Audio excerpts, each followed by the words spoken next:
Misconduct in Texas. It's part of Senate Bill 571 passed last year, which aims at improving transparency and public trust in the state's education system.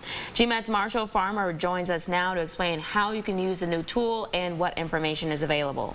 Lane, Deanna, good morning. Less than 24 hours ago, the Texas Education Agency released what they call the Educator Misconduct Dashboard.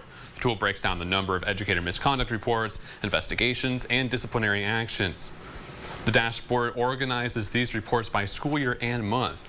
You're able to see the number of submitted reports, the allegations made in those reports, and any action taken against educators, including suspensions and the Do Not Hire registry. According to the TEA, the dashboard makes it easier for you to understand how reports against educators are investigated. We're trying to expand transparency for parents, advocates, schools, and school professionals, including superintendents, teachers.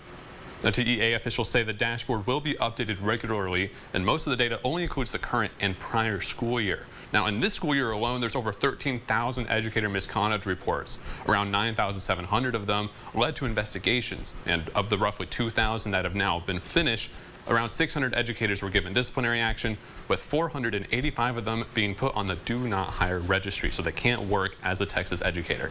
You can find the dashboard on the TEA's website if you're interested in looking. It only shows statewide numbers, though, and it can't be sorted by region like in East Texas here. The TEA does release yearly reports on disciplinary actions, though, which can be searched by school district. Lane, Deanna. All right, Marshall, thank you.